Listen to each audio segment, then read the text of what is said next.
Bem, pessoal, mais uma terça-feira nós estamos aqui. Agradecer a Deus por esse momento, por essa graça de podermos reunirmos. Vamos fazer aquela velha tradicional cumprimento aí. Nós costumamos cumprimentar os colegas, dar um abraço, desejar uma semana cheia de sucesso para todo mundo aí.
Coroando os nossos agradecimentos e colocando os nossos trabalhos na presença de Deus, vamos fazer a oração que Ele nos ensinou.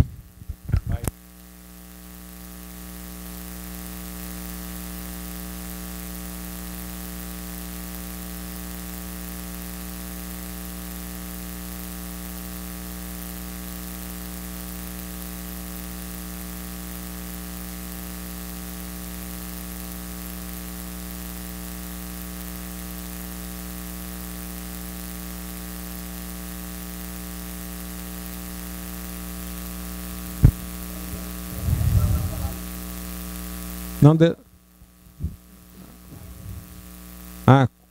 Pois é, mas vamos fazer a oração aqui, a palavra, depois não...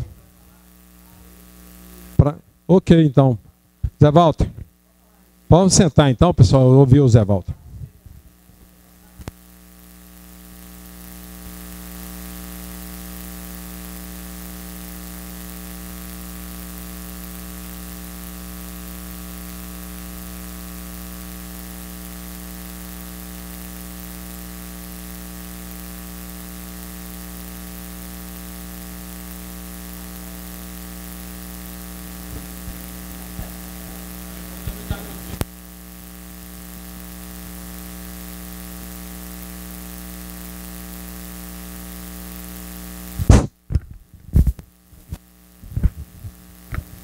Boa noite. Nós estamos num tempo propício, que é o tempo da quaresma. A quaresma é um tempo da gente recolher, no sentido de analisar a nossa vida, analisar o que a gente está fazendo e o que a gente pode fazer. São 40 dias que Cristo sofreu, que Ele esteve recolhido, rezando por nós. Então, nós temos sempre um hábito difícil, foi passar de pais para filhos, que o jejum é a gente deixar de comer naquele dia, por exemplo, uma carne, e tudo. Na realidade, o jejum é assim também. Só que o certo do jejum é você abster-se de uma carne e proporcionar que alguém que não tenha condição coma. Então, isto é que é o importante. Eu deixar de comer, mas fazer com que outros comam aquela carne. E assim por diante. Existem vários e vários momentos de jejum. É você se abster, é você se recolher em orações. Eu recebi esta mensagem da Quaresma. É bom que a gente analise e que a gente passe a pensar um pouquinho, porque nós estamos muito carentes de perdão.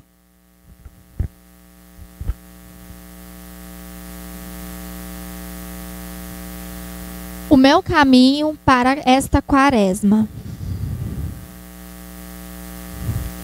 Jejuarei de julgar os outros, descobrirei Cristo que vive neles. Jejuarei de palavras que ferem, direi frases que curam.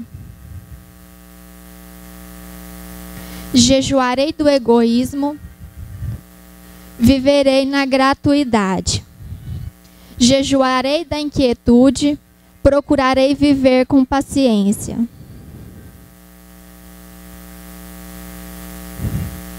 Jejuarei do pessimismo, encher-me-ei de esperança. Jejuarei de preocupações, confiarei mais em Deus. Jejuarei das queixas, darei graças a Deus pela maravilha da minha vida. Jejuarei da angústia, rezarei com mais frequência.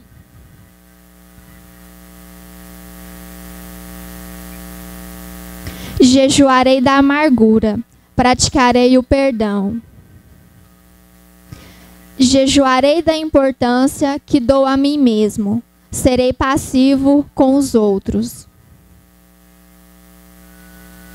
Jejuarei da preocupação com as minhas coisas, comprometer-me-ei com o anúncio do reino. Jejuarei do pessimismo e desalento, encher-me-ei do entusiasmo da fé.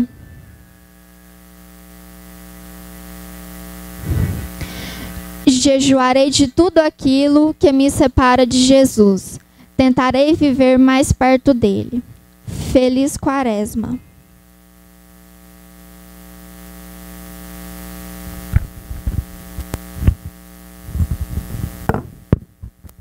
Bem, pessoal, após a leitura da semana, vamos aos nossos trabalhos. Primeiramente, eu vou passar a palavra para o Ronan aqui, convidar um colega nosso.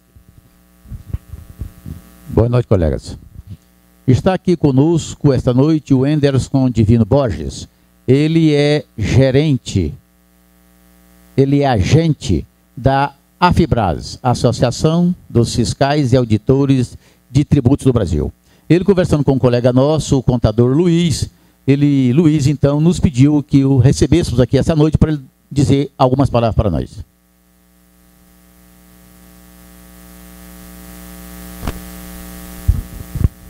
Boa noite para todos. Eu não sou muito bom em apresentação, né, mas vou procurar ser o mais breve possível. Os auditores fiscais federais e contadores, aos empresários, eles estão colocando à disposição de todos os contadores, né, um site completo, um boletim impresso que resume tudo, gente, do que vocês precisarem na parte fiscal, tributária, trabalhista, né, buscar todas as informações possíveis nessa parte fiscal, eles estão desde lá da raiz para procurar vocês. Sem limite de consultas, e para mim explicar melhor teria que ser uma visita pessoal, né, para eu poder explicar para todos realmente como funciona. É um valor ativo, como se diz, adequar ao orçamento de todos vocês. E eu gostaria da atenção de vocês, pelo menos para dar uma olhada no material depois, que os auditores fiscais agradecem a todos vocês. Obrigado.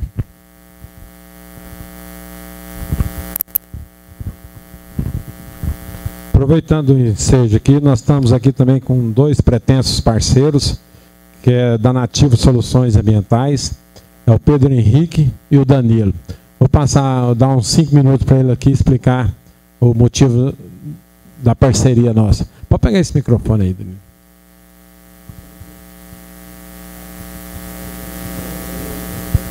Boa noite a todos. Boa noite. Sou engenheiro, eu e meu amigo aqui. Primeiro eu vou agradecer esse momento e falar que eu tô com muita vergonha aqui. Mas vamos lá.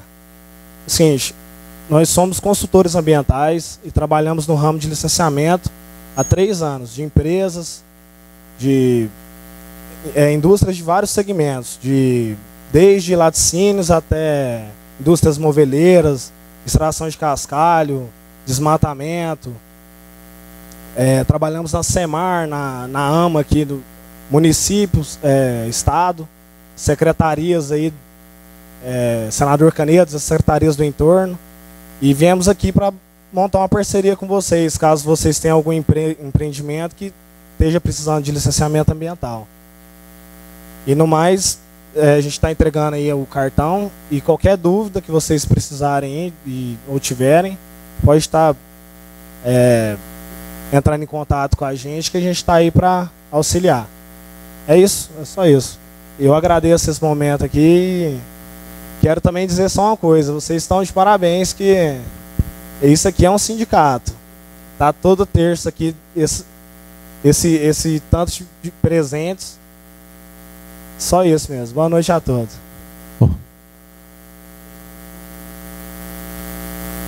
Não, todos os locais.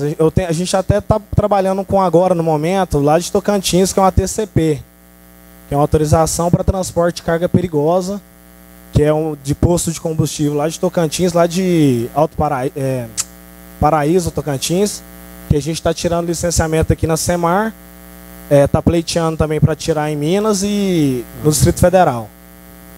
Aí é mais qualquer estado, assim, a gente cada estado tem sua peculiaridade, mas aí a gente corre atrás, a gente estudou para isso, né?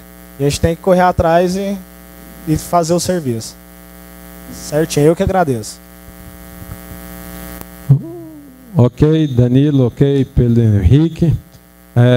O sindicato fica com as portas abertas aí. Qualquer coisa que vocês interessarem, nós estamos à frente. Ok. Microfone lá para a Divina. Quem? Um cartão. Ok. Ok. Vocês ficam à vontade. Se quiser assistir, tudo bem. Se quiser retirar também, ok? Nada. Convidar a doutora Elaine e o doutor Atman aqui para frente e providenciar uma cadeira para o nosso amigo Otávio. Como é que nós vamos fazer? O Fábio é diretor, não tem uma cadeira para o Otávio? Sabe onde tem isso aí? Olha lá. Doutor Atman, doutora Elaine, compôs a mesa conosco aqui. Ok. A pauta de hoje, quem tem pauta por aí? Ninguém tem pauta, hoje nós não vamos trabalhar. Zé Walter, vamos pegar o microfone aí, vai. O Franciano vai carregar lá, pronto. Franciano, o Zé Walter primeiro aí, ó.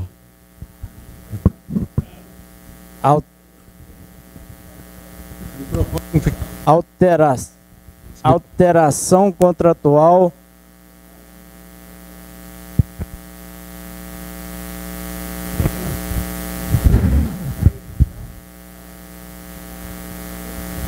Coloca o Geraldo aí para nós. Aviso prévio.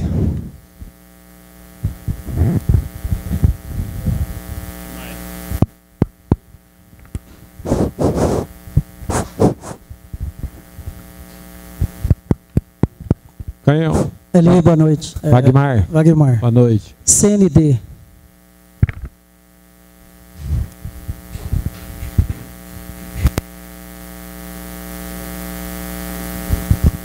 Mais algum? O Carlos aqui. Peraí.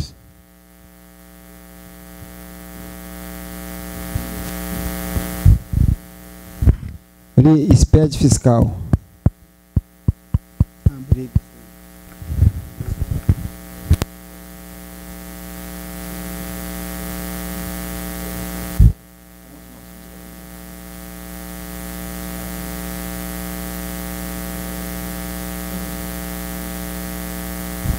Mais algum? Não, né? Tem uma palavrinha? Então, nós começamos a pauta aqui, passar a palavra para o presidente Everaldo. Testando. Pessoal, nós recebemos durante essa semana várias reclamações a respeito dos registros da junta comercial. Todos vocês estão sabendo disso. Ou quem está sabendo o que está acontecendo na junta? Ninguém? Então, várias reclamações que os processos estão demorando. Então, a ideia nossa é reunir com o presidente e nós vamos nem conversar mais, vamos começar a impor. Porque, inclusive, nós tivemos aqui, a ideia nossa é colocar uma pessoa para assessorar. O conselheiro paga metade e o sindicato paga metade. Uma ex-funcionária da junta. Mas me parece que isso aí não é o essencial. Porque, de acordo com não sei se o advogado podia colocar para mim aí. Doutora, dá para me localizar a Constituição que os órgãos públicos é obrigado a dar informação. Está na Constituição, né?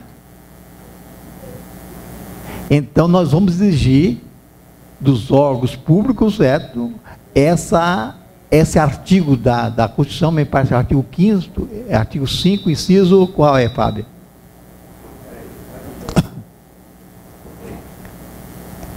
uma lei de transparência agora também. Então, eles são obrigados a dar isso. Por que nós vamos pagar para obter isso? Então, o governador é obrigado a colocar pessoas, inclusive o interposto, que seria o contador que iria pegar a informação. Ele não pode negar a informação sob pena de lei ainda, certo? Ele pode até ser julgado. Acharam aí, não? Ô, Fábio, você não colocou no espaço, Fábio? Como está escrito lá?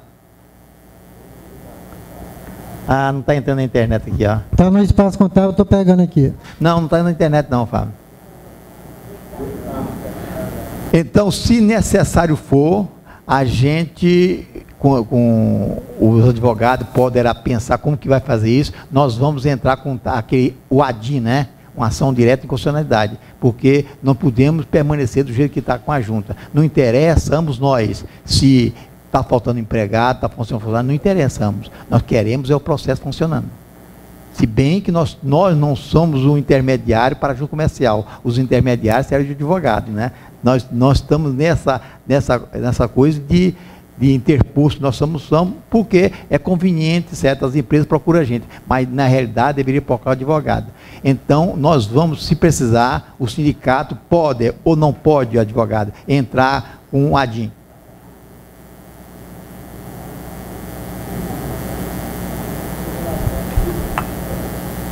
No caso, como é violação a artigo da Constituição, e o sindicato tem sim legitimidade para representar, pode entrar sim.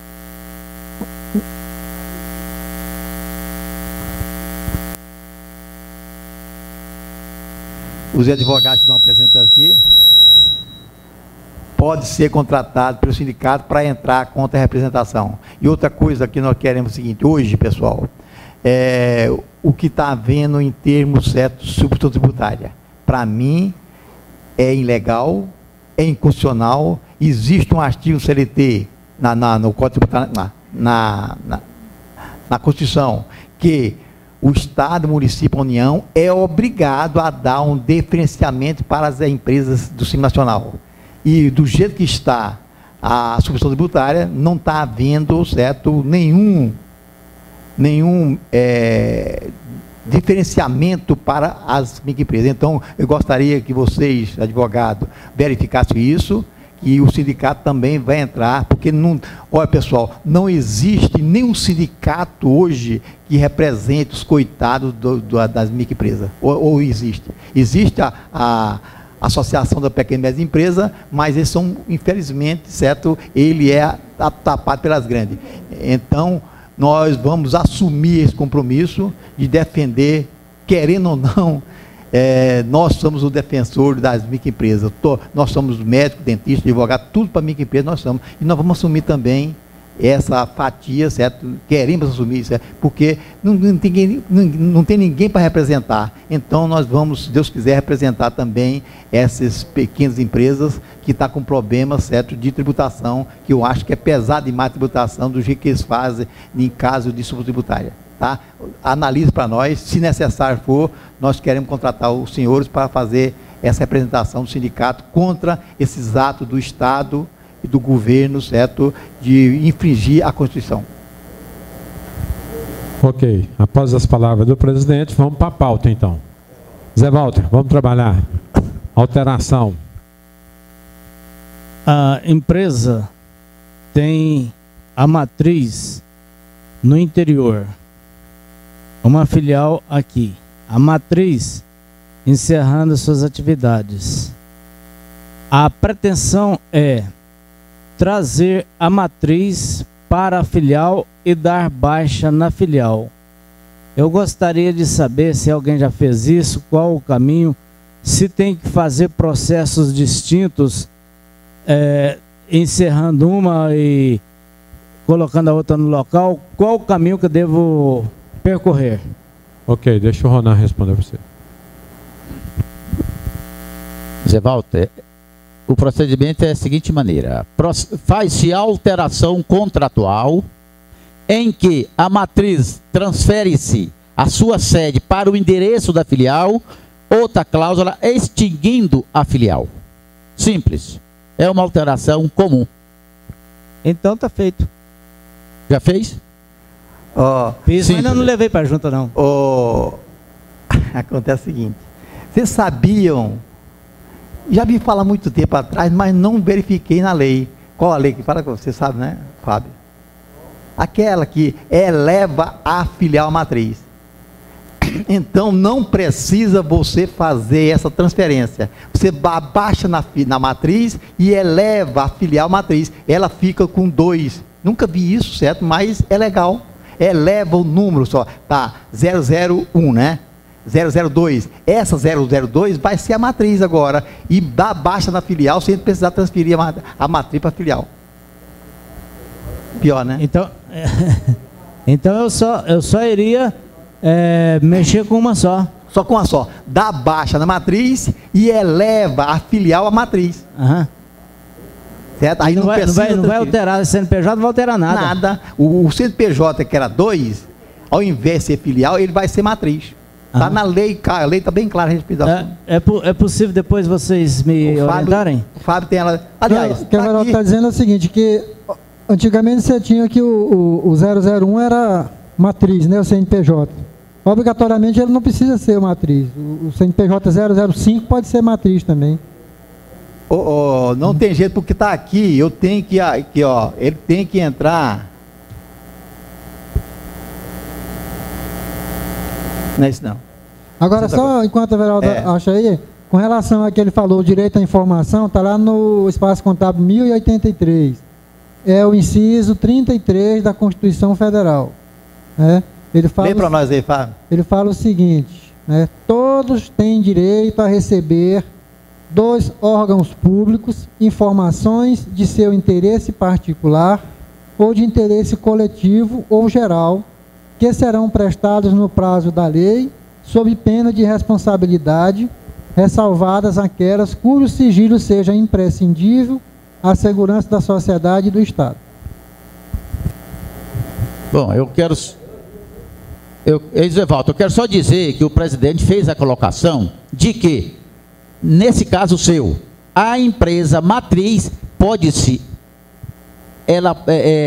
a filial elevar-se a condição de matriz e encerrar a matriz. Foi isso, presidente? Foi. Bom, eu acho que o que o Fábio colocou aqui com referente ao CNPJ é diferente. Eu não conheço nenhum procedimento dessa forma. Não sei se eu os conheço. Não é usual. Eu também pensava assim. Pois é, mas eu acho, presidente, é bom estudar isso aí. Eu acredito que pode ter uma dúvida.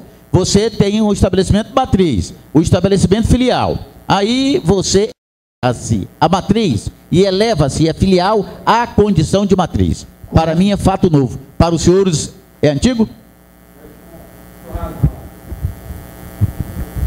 Do jeito que o Everaldo falou, elevar a filial e matriz, isso aí está sendo praticado a partir do ano passado, aliás, de 2010. É isso mesmo. E anteriormente se fazia isto, porém baixava-se a filial automaticamente. E agora está sendo praticado isso aí. Mas o mais conveniente é como o Ronan falou. O que é? Pega, transfere a matriz para o endereço da filial e pede baixa da filial. Baixar a filial é mais fácil do que baixar a matriz.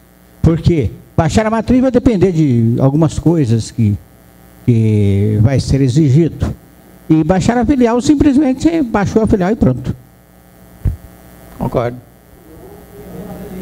Menos exigência. Eu estou com um caso desse, fazendo exatamente isso aí. Quer comentar aí, doutor Atma? Só rapidinho aqui, acho que o que o Everaldo quis falar é com relação à permanência do CNPJ, né, Everaldo? Que tem uma resolução, acho que da Receita, que diz que nem sempre o 001 vai ser a matriz, entendeu? Exatamente. É só isso. Entendeu? É só esse detalhe aí. Mas com todos os caminhos aí levam a Roma. O senhor é que vai escolher qual que o senhor vai trilhar. É o seguinte, ó. Porque se for do outro estado, era mais complicado você dar. Agora, como que é dentro do estado, eu concordo plenamente com o Ronan e com o nosso colega Halley, que é mais fácil você baixar a filial do que baixar a matriz. Concordo. Está dentro do estado? Burocraticamente, pode ter certeza que isso não pega. É a lei que não pega. Porque, na realidade, eu já vi comentário a respeito disso, é o seguinte: você pode se elevar uma filial à matriz à sede, porém a documentação não tem como. É inviável. A própria Receita não vai considerar o 05 como o 01. Ela é consolidada, todos os CNPJ é consolidado no 01. Então, isso aí segundo o comentário que eu ouvi, é a respeito disso. Você, tipo merchandise ou publicidade, uma filial é maior do que a matriz, então aquela filial maior continua, pode ser considerada como matriz. Porém, burocraticamente e juridicamente, eu acho impossível esse comentário que eu ouvi. Okay? Obrigado. Não, pois é, mas... vamos aqui para o Geraldo aí, microfone para o Geraldo aí atrás. Aí. Aviso prévio. Não, é questão do aviso prévio, aquele acréscimo dos 3 dias, porque no início estava aquele questionamento, se tivesse 1 ano, aumentaria 3 dias. Aí saiu aquela instrução do Ministério do Trabalho, que é a partir do 2º ano que vai acrescentando mais 3 dias. Aí alguém comentou que o sindicato não estava permitindo isso. Será que...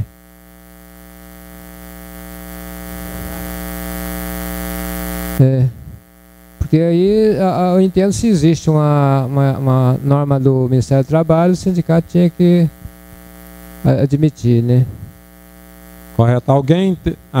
deixa a doutora Elaine comentar. Pois aí agora fica. Será que seria viável a cada 1 ano acrescentar os 3 dias? O que acontece é assim, a norma que saiu no Ministério do Trabalho era uma norma interna. Então, os sindicatos realmente não estão atrelados, não estão obrigados a seguir a norma. Eu entendo que o que beneficia o trabalhador, normalmente o sindicato aceita. No entanto, saiu essa semana um projeto de lei para regulamentar essa questão do aviso prévio. E aí, nela... Só um minutinho, deixa eu achar aqui de novo. ela já traça alguns contornos melhores, inclusive com relação a isso. E um dos pontos é de que os 3 dias sejam acrescentados a partir apenas do 2º ano, com conformidade já com a instrução do Ministério do Trabalho, mas ainda não virou lei. Lê aqui rapidinho, o número do projeto de lei, às vezes quem quiser dar uma olhada, é o 2845 de 2011, do deputado Manato, do PDT do Espírito Santo. E aí ele tenta estabelecer novas regras para o aviso prévio. No entanto, ainda não tem nada definido, não. Não é porque o Ministério do Trabalho definiu, e isso, de novo, é uma norma interna que o sindicato está obrigado a obedecer, não. Ok, deixa o Ronan comentar aqui depois. Então, desse ponto de vista, eu acho que é preferível ligar no sindicato da categoria dos empregados e verificar com eles. Ok, deixa o Ronan comentar aqui. Eu participei de algumas palestras e um curso a respeito disso. Na interpretação da lei, no meu entendimento, não há dúvida. Soma-se 3 dias após o 2º ano completo. Porque se nós estaríamos com um problema sério aí na Justiça do Trabalho, rescisões feitas anteriormente com 1 ano e que não tiveram 3 dias. Então 1 ano e 8 meses é só 1 mês de aviso. 2 anos completo é 1 mês de aviso mais 1 ano. E assim sucessivamente. Mais alguma coisa aí, Geraldo? Não? O Dair, quer comentar aí, Dair? Não? O Carlos ali. Passa aí pro Carlos para nós. Eu tive uma via crucis há 2 semanas atrás em relação a isso. O Sindicato dos Empregados do Comércio do Estado de Goiás não aceita de forma alguma. 1 ano já é os 3 dias. O que a gente faz? A gente pede então para homologar a rescisão do Ministério do Trabalho, eles homologam só após o 2º ano. Então, quer dizer, o Sindicato dos Empregados do Ministério do Trabalho, ele realmente está desrespeitando isso aí, certo? Então, o que quer dizer? O Ministério do Trabalho tem, né, tem pautado na lei que é só a partir do 2º ano. 11 meses, 1 ano e 11 meses, já não tem mesmo. 1 ano e 11 meses e 15 dias já tem os 3 dias, né? Inclusive foi uma briga mesmo, mas todas as empresas, sindicatos filiadas ao Sindilojas, nós batalhamos e conseguimos todos levar para o Ministério do Trabalho, homologou e não pagou os 3 dias, certinho. Foi uma briga, mas vencemos essa batalha. Quer dizer que lá no Sindicato dos Empregados do Comércio, eles não aceitam. A exigência é a partir do 1º ano. 1 ano já é 3 dias, ponta cabeça, não homologa, né? Okay. Aí a gente vai no Ministério do Trabalho, homologa e acabou. Ok, volta o microfone aqui para o Zé Walter aí para nós. Eu tive uma outra informação do Ministério do Sindicato dos Comércio, dos Empregados do Comércio, de que a partir de 1 ano e meio, 1 ano e 6 meses, mais 3 dias. E já estão estudando a possibilidade de ser a partir de 1 ano e 3 meses. Então é uma situação delicada. Agora a gente fica numa situação mais delicada ainda, da seguinte forma: se é 1 ano e a gente põe 33 dias, eles podem analisar que não fez a rescisão no período normal, e sim que houve atraso, e cobrar aquela indenização, né? Por atraso de rescisão. Como é que a gente fica nessa? Repete aí, que eu não entendi a colocação. Não. Se nós fizermos 33 dias e o sindicato entender que é só 30 dias o aviso, eles podem analisar como houve um atraso na homologação da rescisão de 3 dias. E aí vem querendo cobrar a multa, né? Pelo atraso. Então nós temos que analisar nesses aspectos. Eu faço toda a rescisão, nós entramos em contato no sindicato para ver como que deve proceder. Mas eu acho que a melhor sugestão é que o Carlos colocou é da interpretação correta da lei. Caso eles não queiram fazer com 3 dias ou com 30 dias, menos de 2 anos, pede para designar para fazer no Ministério do Trabalho, porque aí lá o Ministério do Trabalho está acatando e interpretando a legislação como ela é. Então eu acredito. Pois é. Né? Colegas, aqui o projeto da Câmara, inclusive dá para a gente perceber que realmente é do jeito que nós colocamos aqui, que o Carlos revalidou aí. aqui está a proposta que cria novas regras do aviso prévio. A Câmara analisa o projeto de lei 284 de 2011 do deputado Manato, PDT do Espírito Santo, que estabelece novas regras sobre o aviso prévio e altera a lei que trata do tema, Lei 12.506. Manato argumenta que o texto em vigor desde outubro do ano passado é muito sucinto e já gerou muitas dúvidas, tanto no âmbito do Executivo como no Judiciário. A lei determina que, aqui está dizendo, na Câmara dos Deputados, a lei determina que o período de aviso prévio é de 30 dias para o empregado com até 1 ano de trabalho na empresa. A esse montante são acrescidos 3 dias por ano de serviço, até no máximo 60 dias extras, totalizando o período de 90 dias. Os deputados estão dizendo aqui que são exatamente 3 dias por cada ano. Manato considera, no entanto, que a legislação não deixa claro se o empregado com apenas 1 ano de serviço teria direito a 30 dias de aviso e mais 3 dias pelo mesmo ano completado. Por isso, propõe que o texto da lei, especificamente, que são acrescidos 3 dias por ano de serviço ao aviso prévio a partir do 2º ano. O deputado também questiona a aplicação do aviso prévio em favor do empregador. Ok. Ficou mais ou menos, acho que, solucionado o nosso problema. Vamos ali, o microfone para o Wagmar lá. CND. Ali, colegas, seguinte, queria saber que forma que é feito uma construção. Foi construído um sobrado, levou 1 ano e 6 meses. Como é que eu faço para averbar isso aí, sendo que não foi recolhido imposto nenhum, INSS, e tinha 5 funcionários trabalhando nesse sobrado? Como que é feito? Antônio, você está por dentro disso aí? Pois é. Não. É que eu ia colocar. É o seguinte, Wagmar. Se você terminou a obra e não registrou nenhum funcionário, não teve folha de pagamento nenhuma, é isso que o Antônio está colocando. Você vai, para você requerer a CND, aí eles calculam para você de acordo com a metragem da sua construção, mais o nível da construção. Se é da construção de nível baixo, alto, médio. Leva onde?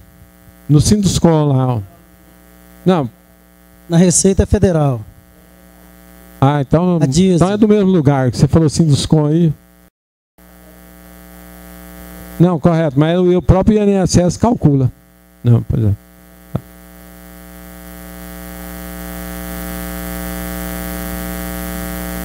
Ah, tá. Deixa o Ralo dar mais um pitaco aqui.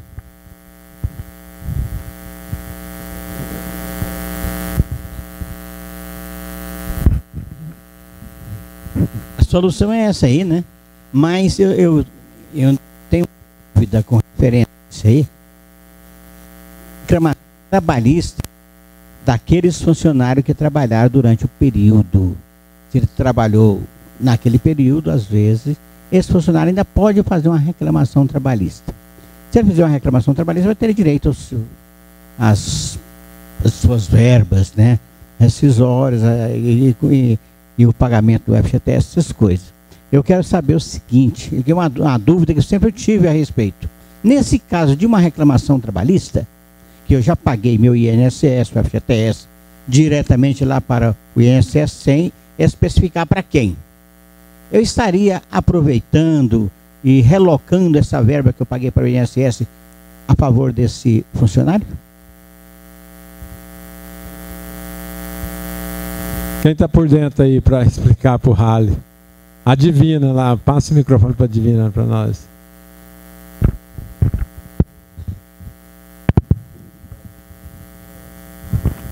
Como todo empregado é empregada na XTC da CLT, teria que ser registrado, ele foi subordinado, está dentro daqueles preceitos da lei lá. ele tem 5 anos para reclamar do desligamento dele da obra. Eu, se fosse responsável por esse evento, eu faria retroativo, pagava-se tudo, ele mataria 2 coelhos com a cajada só. Regularizava a situação dos empregados, porque eles vão ter seguro-desemprego. Gente, pense em tanta grana que esses caras vão ganhar. Pedreiro, 2.500, mínimo. Servente, 2 salários em média. E esses caras ganham, mas ganham mesmo, porque o juiz acha que eles são coitadinhos, eles são aqueles carinha que malam nas costas do Nordeste, e os caras que estão construindo têm dinheiro, e não sei o quê, eles não têm dó não, eles racham a lenha.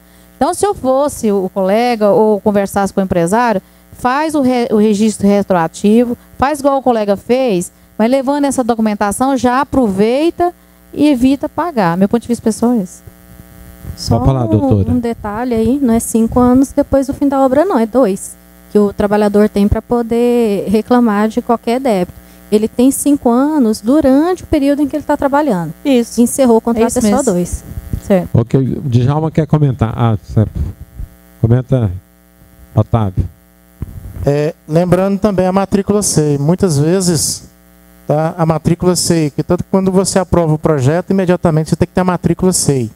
Se você fez essa matrícula SEI posterior, lá o INSS não deixa você recolher retroativamente antes da matrícula. Só essa observação. Bem colocado. Djalma, quer colocar? Ok.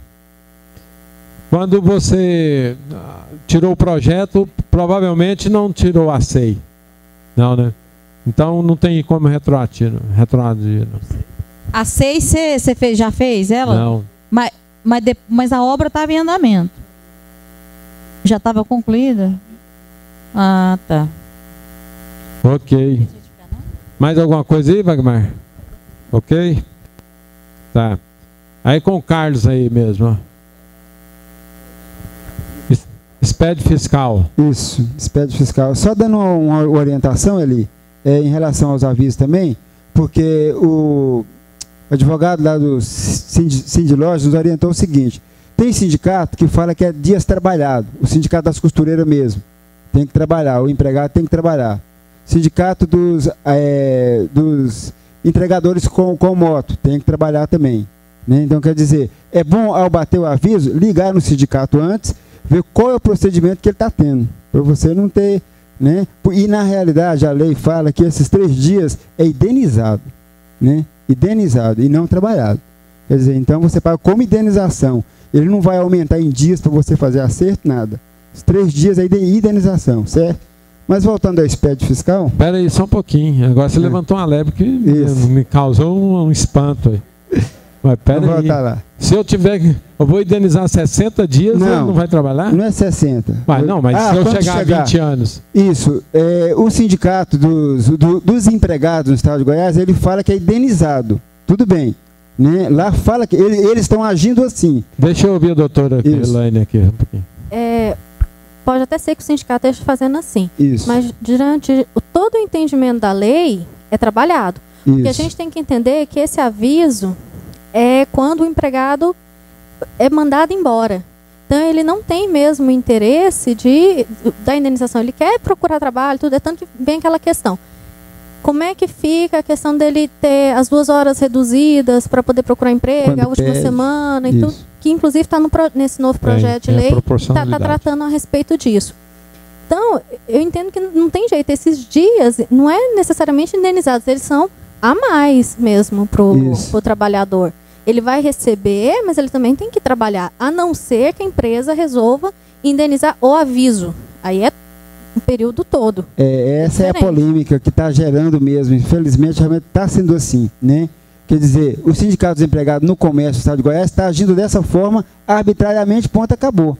Né? Quer dizer, é bom a gente... Então é hora de mandar o Ministério do Trabalho agilizar a ação nesse sentido. Não, o Sindilojas está fazendo isso já, para mandar lá, porque tá difícil, né? Ele está querendo legislar em causa própria. Exatamente, né? Então eles estão fazendo isso. Agora o sindicato das costureiras e os mototáxis, não. É trabalhado, normal e tranquilo, né? Então, porque tem até a proporcionalidade dos 7 dias do aviso normal. Do aviso normal.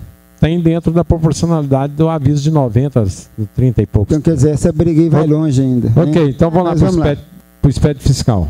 Isso, expediente fiscal, a ZME no Simples Nacional vai ter que entregar o expediente fiscal, né? Mas a partir de como é que ficou? Parece que julho, eu vi essa matéria, conversei com o a partir de julho. Nacional, não. Não, isso é que eu queria saber, queria ter essa certeza com vocês.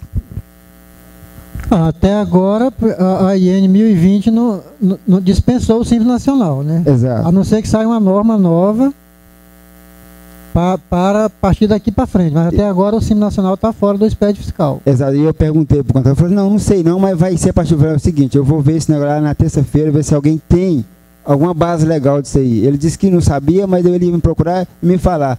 Mas expediente fiscal para mim está suspenso, né? É isso mesmo?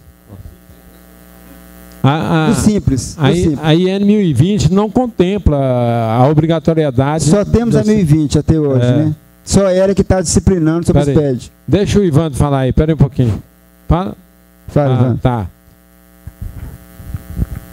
Eu li uma matéria aí na internet marcando para as microempresas a partir de julho. Está na internet. Eu vi até uma semana passada. Eu vi essa matéria. Eu deveria ter me atentado mais a ela, mas porque ela é para julho, eu não me ative em pegar. E para mim, todo mundo estava sabendo desses fatos. Mas está escrito... Deixa o Djalma comentar alguma coisa aí, vamos ver. Peraí. A única coisa que tem agora para julho é o SPED PIS e COFINS para as empresas do lucro presumido. Isso aí é. Certo? A única coisa que tem sobre SPED de julho é isso. Tá? Simples Nacional não se fala em SPED. Ok. Otávio, tá sabendo alguma novidade aí? Não, né? Ali. A mesma coisa. Né? É o seguinte, a gente participamos esse final de semana, eu e o Djalma, de um curso aí, e o Hélio Amaral esteve lá para a gente e já falou isso. O único estado da federação que cobra SPED fiscal de microempresa é o estado do Mato Grosso. Com a contrapartida, se aquele cliente do estado do Mato Grosso implementar o uso do emissor de cupom fiscal, ele fica dispensado da EFD, sendo microempresa no Simples. A única notícia que eu tenho é essa. Fala, presidente. Bem, Goiás mala está conseguindo fazer do real e do presumido. Eles vão se meter a fazer do Simples Nacional. É uma barbaridade, porque essas empresas Simples Nacional, eu fico pregando, tem que colocar um programa de gestão, não querem. Então, como que vão fazer isso? Isso aí é para 3 anos para lá, no mínimo, viu? No ano 2015, né? Tá. Deixa o Fábio ler aqui.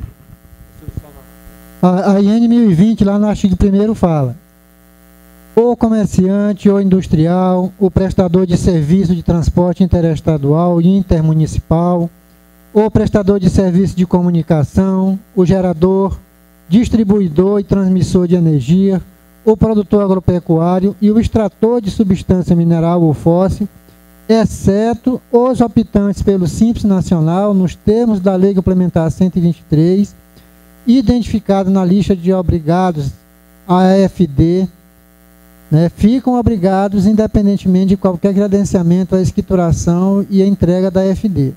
Né. Então, pelo que me consta aqui, está fora. Mas por descarga de consciência, tem lá no site da Cefaz a lista das empresas que vão entrar agora. Então, sempre está dando uma olhada lá.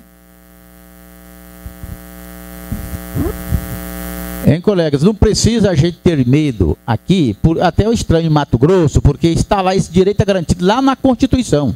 Um tratamento diferenciado e favorecido às microempresas. Agora, criar-se isso é ir contra a Constituição. Inclusive, eu acho que Mato Grosso poderia ser até questionado aí através de uma medida, essa exigência de Mato Grosso. Porque a Constituição diz tratamento diferenciado e favorecido. Já está lá na Constituição. Fala aí, Wendel. Eu quero falar sobre a DIRF. Só um minutinho, então, antes. Fábio, eu gostaria que você colocasse na reunião aí a respeito dos livros do SPED, a obrigatoriedade e tal, porque está havendo muito questionamento a respeito disso aí. Então, fica gravado aqui direitinho.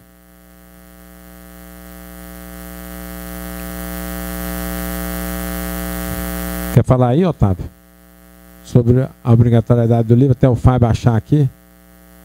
Sobre a obrigatoriedade da exigência dos livros no SPED fiscal 2 meses antes. Tem na IN 1020, né? Dos livros? É sobre a autenticação dos livros fiscais, né?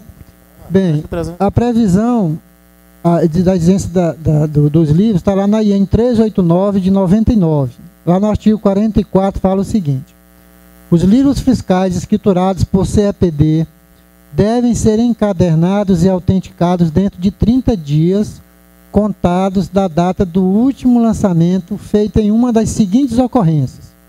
Nós temos a primeira: atingir o limite de 500 folhas. Segunda, encerrar o exercício de apuração. No caso, encerrou 31 de dezembro, né? Então, 30 dias seria o quê? 30 de janeiro, né? Outro, coincidentemente também, cessar o uso do CEPD e iniciar o uso da escritura digital. Aqui é o caso daquelas empresas do presumido que começaram agora com o SPED fiscal. Então, seja pelo encerramento do exercício, seja para quem entrou no SPED fiscal, é 30 de janeiro.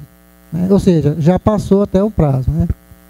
Fábio, só uma pergunta então. Então, aquelas que finalizou 30/6 e começou a partir de 1/7, então o livro vai ter 30/6, ok, já tá registrado, tranquilo. Agora, o período de 1/7 até 31/12, como é que vai ficar isso aí? Ela já está no SPED fiscal? Está no SPED fiscal. Então o livro dela é o SPED fiscal. Acabou o livro, lógico, né? Então, só o SPED fiscal normal, tranquilo. Beleza, ok. Deixa eu comentar aqui. A gente teve com o Glaucus, né, da Cefaz, junto com o Cícero e o Carlos Guzmão. E nós solicitamos a ele, né, que fosse dado prazo aos nossos empresários para que pudesse enviar o SPED fiscal. Um acordo de cavalheiros, isso aí não vai ser editado em lei nenhuma, de que de julho de 2011 até o exercício agora de 2012, vocês poderão entregar o SPED sem multa. Mas isso aí não vai ser publicado, não tem lei. Um acordo de cavalheiros que foram... Isso aí até o Fábio também pediu, a gente esteve lá. E vai ser obedecido esse acordo até o dia 15. Passou do dia 15, as empresas serão notificadas. Aí a notificação você tem que cumprir. Aí você vai ter que entregar. Por que foi feito isso? Porque até então, no exercício de 2011, o Estado ainda cobrava DPI daqueles contribuintes que ainda entregavam escrituração fiscal digital. A partir de janeiro de 2012, a Secretaria da Fazenda perdeu a referência, né? Ela não tem mais como ela buscar essa informação, porque você está dispensado de entregar o Sintegra e também está dispensado de entregar a DPI a partir de janeiro de 2012. Então, por essa razão, que a partir de março, dia 15 de março, vai ser autuado. Aliás, vai ser notificado primeiramente para você entregar te dando um prazo. Caso não seja, vai ser autuado. Tá? Por esta razão. Ok, Wendel. A empresa constituída em novembro de 2011 fez a declaração agora de inatividade. Ela está obrigada a apresentar o SPED?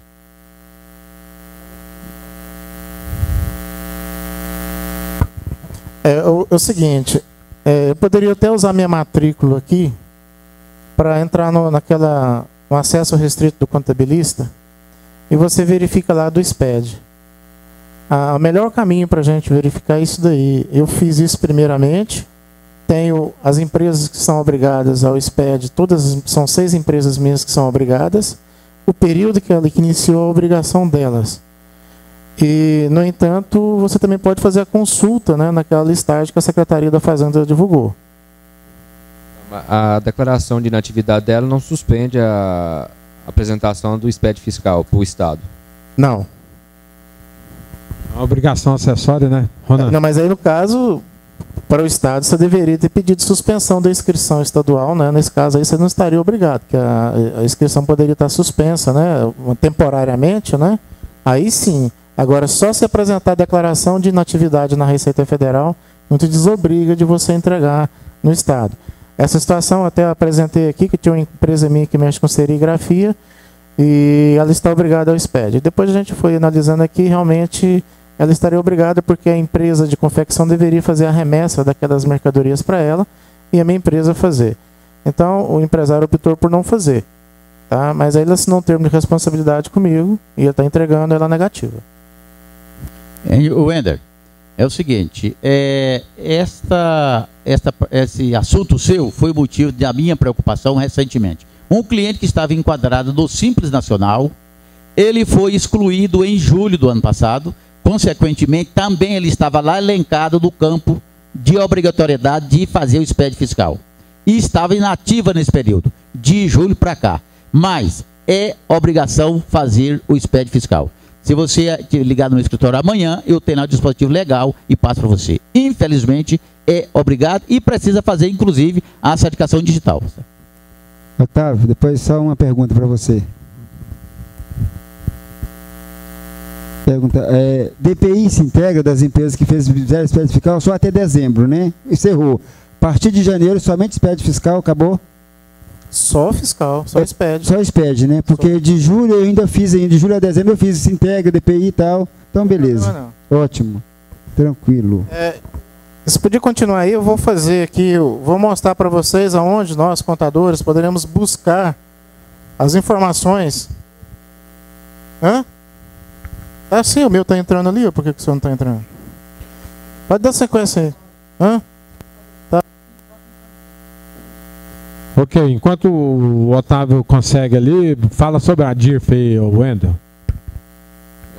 Esse ano eu estou com um probleminha lá a respeito da DIRF. É o seguinte, meus clientes não mandou aquela relação dos cartões de crédito. E se aquilo ainda está sendo obrigado a fazer para apresentar a DIRF também. Pegar essa informação e apresentar a DIRF das empresas que têm cartão de crédito. Tranquilo. Tranquilo? Tranquilo. Obrigatório. Mas o Cielo tem o melhor de todos, porque o Cielo entra no site dele, ele já importa todinho. Já direto para o programa DIRF. Isso aí no site do Cielo. Aí tem que fazer um cadastro antes, será? Tem que ter do Cielo não precisa ter a senha, não. Dos outros tem que ter a senha. Ele precisa de ter o número do cadastro do estabelecimento com a Cielo. Agora a Redcar precisa do número do estabelecimento, precisa do número do usuário e a senha de acesso. Não tem jeito. Agora da Cielo, ela pede também uma informação adicional. Ela pede o número do banco que a empresa trabalha e o número da agência onde é acreditado aqueles valores da Cielo. Então tá, é o seguinte, olha, eu vou só para mostrar para vocês, eu entrei no acesso restrito da Cefaz e eu pedi, não é sigilo, né? Vai aparecer o nome das minhas empresas aqui, mas por favor, vocês não sacam tampa os outros aí não, tá? Aqui, ó. Aí vai, opa, é aí embaixo. Aqui, os obrigados à escrituração fiscal.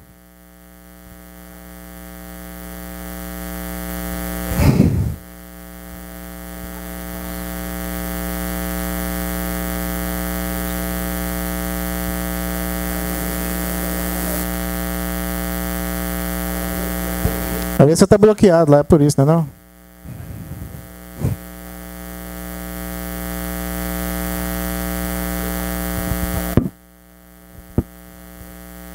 Não sei, porque até ontem eu estava... Mas é nesse local aqui, já está direcionado para vocês, onde vocês vão consultar. Tá?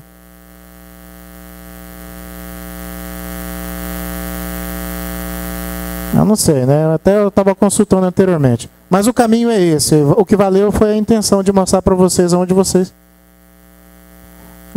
vão buscar essa informação. Vamos deixar aqui, se aparecer aí, vocês vão ver as empresas que, né?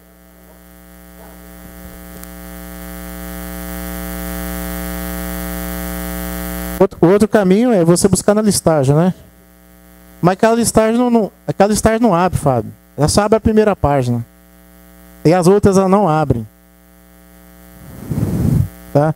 Tudo bem.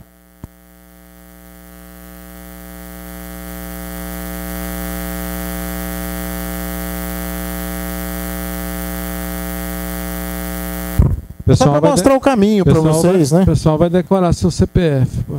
Fazer uma... Já, né? É porque você clicou naquela serviço lá em cima primeiro.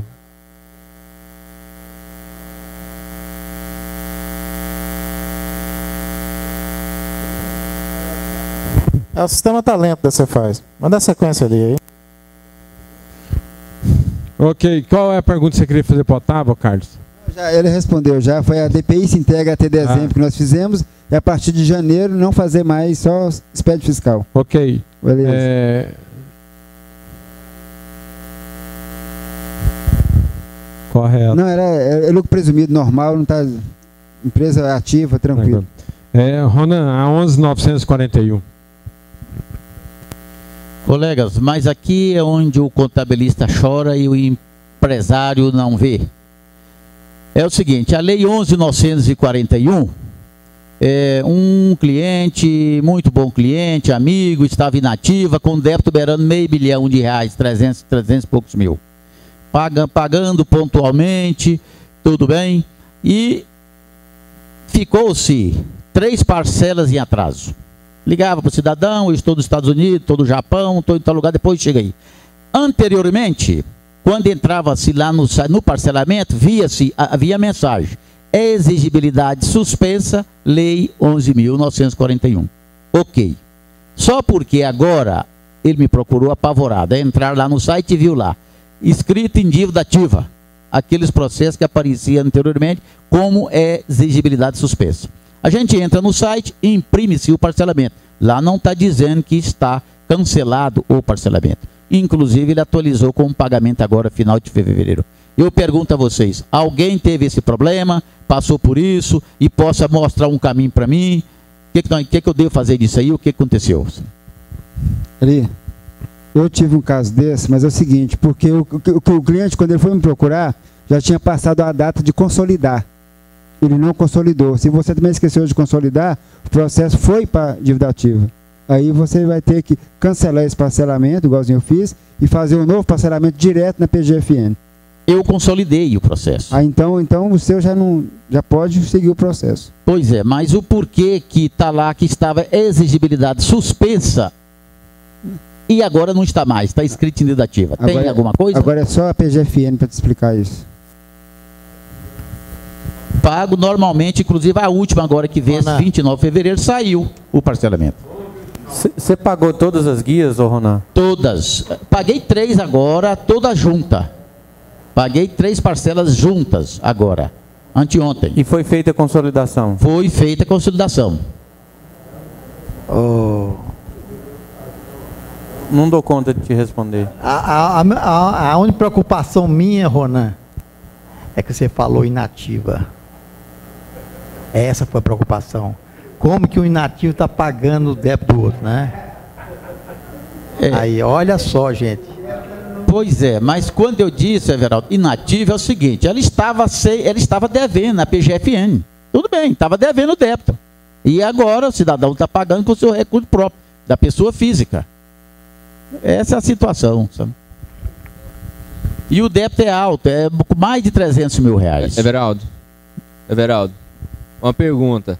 Se a empresa fale, tem uns impostos a ser pagos, como é que fica a situação? Ela não pode pagar? Vou te responder para você. Eu estou preocupado com inativa.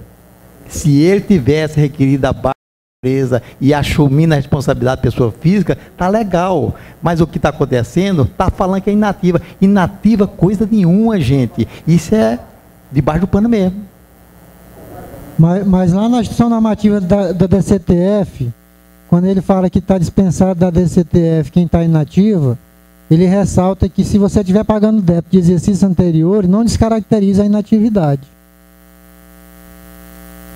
Não descaracteriza. Permanece considerando inativa. O simples fato de estar pagando débitos anteriores não descaracteriza a inatividade. Ronan, mas se está saindo as guias do parcelamento, é porque o parcelamento está ativo. Então, você não, se ela vai para dívida ativa, depois você reverte essa situação. Porque quando o parcelamento é cancelado, ela trava, não sai mais guias do parcelamento. Então, se está saindo as guias do parcelamento, é porque o parcelamento está ativo. E você pode comparecer na Receita, pedir uma senha para a certidão, que provavelmente a certidão vai sair. Pois é. Levando então, as guias, tá? Pagas. Perfeito. Igual ali já fez a colocação, os senhores já fizeram. conforta-se um pouco, mas é que eu disse, é aqui que a gente chora e o empresário não vê. Confesso a vocês que é um cidadão amigo, né, uma pessoa muito boa, que tem um bom relacionamento, e isso me tirou, a minha pressão foi a 1000 hoje, quando eu deparei com uma situação dessa. E pelo tamanho do débito, mais 300 mil. Imagina como é que fica a situação do contador. Entendeu? Espera aí um pouquinho, pessoal. Deixa o doutor Atman dar a opinião aqui. Doutor, o que me chamou a atenção aí é as várias situações aí que poderiam ter ocorrido, né, que justificaria a entrada da empresa, ela ser inserida na dívida ativa, né, segundo o que o senhor colocou, né, não ocorreram. Então me parece que essa inserção em dívida ativa não está correta, né? Isso vai depender aí do que o pessoal da Receita, e no caso nem chegaria na PGFM ainda, né? Porque ainda está em dívida ativa, né? Então, o que me chamou a atenção é que para reverter isso aí, vamos dizer que eles deem alguma justificativa estapafúrdia lá e isso resultasse na via judicial, né? Uma medida cautelar não iria caber aí, né? Porque seria cautelar satisfativa, só tem aplicabilidade de 30 dias, né? Só teria que entrar com uma medida principal, né? A meu ver, se chegar nessa discussão chegar a ser judicial, eu acho que seria uma declaratória aí, entendeu? Declaratória, porque ou então, se dependendo da irregularidade que eles aleguem, seria mandado de segurança. O que eu particularmente não usaria. Eu iria de declaratória pedindo medida cautelar para automaticamente, antes da citação da fazenda, pedir para que o juiz determinasse a suspensão da exigibilidade do crédito, até porque o parcelamento está lá, né, como uma das causas de suspensão de exigibilidade do crédito tributário, né, doutor? Com relação à questão de inatividade, no que diz respeito à DCTF, que eu me reportei lá na IN 1110 de 2010, fala o seguinte: considera-se pessoa jurídica inativa aquela que não tenha efetuado qualquer atividade operacional, não operacional, patrimonial ou financeira, inclusive aplicação no mercado financeiro ou de capital, durante todo o ano calendário. Aí vem o parágrafo posterior, que é o parágrafo 6º do artigo 3º. Na hipótese do parágrafo 5º, o pagamento no ano calendário a que se referia a declaração de tributos relativos a anos posteriores, a anos anteriores e de multa, né, pelo descumprimento de obrigação acessória, não descaracterizam a pessoa jurídica como inativa no ano calendário. Então, ô Fábio, olha bem, se ela estava inativa, ela tinha o suporte financeiro para continuar pagando isto. Aí caracteriza. Mas no caso específico, ele não tinha dinheiro, ela não existe. Ele está recebendo isso da onde para pagar? Agora, se ela está nativa e estava tirando o dinheiro dela e pagando, concordo plenamente. Eu discordo, é de onde que está vindo o dinheiro entrando na empresa para ele pagar. Isso que é o problema sério. Ok, deixa eu dar comentar aqui agora. Isso que o Fábio leu aí em relação ao pagamento de débitos anteriores, eu interpreto da seguinte forma: se você pegar um débito lá de 2009 e recolher ele hoje, para mim é o que está escrito aí. Agora, se você parcelou, você abriu o espaço, prorrogou o prazo, então o débito é atual e não de anos anteriores. Interpretação correta. Plausível. Pessoal, queres ir embora ou que tem mais pauta aí? Bora? Vai o Djalma aqui. Acontece o seguinte, eu vou discordar um pouquinho do Everaldo. Se você, é o que ele está pedindo, se tivesse feito a baixa, para onde queria o débito? Para a pessoa física. A empresa está inativa, quem está pagando? A pessoa física. Então não é movimento da empresa, é o próprio sócio que está pondo dinheiro na empresa. Gente, aguarda só um pouquinho, vou dar uma informação para vocês sobre dispensa de uso de ACF. Só um pouquinho. Certo? Vamos discutir isso, não. Vamos com o Otávio com a informação, senão o povo já está na porta ali, ó. Vai lá, Otávio, dá a informação da dispensa do SF. Bom, é o seguinte, todo ano nós temos uma polêmica dessa aí, né? E lá no escritório, muitas vezes a gente dá algumas informações. E foi na segunda-feira, e hoje de manhã cedo eu estive lá na Secretaria da Fazenda para pedir uma dispensa de uso de SF das minhas empresas. Até agora eu tenho a felicidade de que nenhuma foi autuada até o presente momento. Mas um colega chegou com um DARE de valor de R$ 2.200, já com a redução dos 80%. O valor da multa por não implementação do SF é R$ 11.200. Redução de multa, ela cai para R$ 2.200. Bom, depois disso nós fomos lá na Cefaz, eu tinha que levar algumas lá e eu fiz algumas indagações ao Maurício Bailão. E depois ele me indicou para que falasse com o Linton, né, que é o coordenador lá de automação, é o cara que manda prender os computadores, os POS da vida aí, dos cartões de crédito aí, né. Bom, Maurício Bailão, a gente verificando a legislação, estou aqui, todos vocês sabem, 60 mil no primeiro semestre, setembro do mesmo ano vocês têm que implementar. 60 mil acima no segundo semestre, 1º de março do exercício seguinte. Bom, aí começamos a indagar. A empresa que não teve faturamento nenhum, só prestação de serviço. Não há que se falar de dispensa de uso de SF. Porque é a parte de ICMS, né? Lá quando eu falo serviço, seria no caso de uma empresa, uma confecção fazer facção. Então, esse faturamento entraria naquela base para calcular o índice ali para ver se ele está aprovado ou não. Otávio, só cortando um minutinho. Quem presta serviço está dispensado? Parte do faturamento? Não, atividade, estou falando lá. Faturamento de ICMS. Faturamento. Se eu tenho serviço e comércio, o serviço você vai elencar só a parte de notas fiscais que você emitiu referente ao ICMS. Porque o nosso colega ali aqui... A legislação fala prestação de serviço. A prestação de serviço que se entende que tem ICMS. Tá certo? O Fábio está entendendo. Mas para dispensa do SF, realmente faz só o movimento mercantil. Ou seja, vendas. Então, vamos supor que ele tem prestação de serviço e comércio. Se ele tiver R$10 prestação de serviço e R$10 de comércio e 70 prestação de serviço, ele está obrigado, porque a somatória das duas para atingir o 70. Não, Veraldo, aí é o seguinte, lá tem... Não vamos discutir essa questão, senão nós vamos enrolar demais aqui. O que acontece? Não, é claro. Não seria obrigado. Tá, você está a 120. Mas o que acontece? A prestação, você fez prestação de serviço. Aí lá tem elencados lá aquelas situações de não contribuintes do imposto. Certo. Tá certo? Você fala para os não contribuintes, para órgão público, para construtora, seguradora, que entre. Eu estou falando para a contagem de 60 mil. Sim, conta o faturamento. Sim, tá. Conta. Tá. Tudo bem.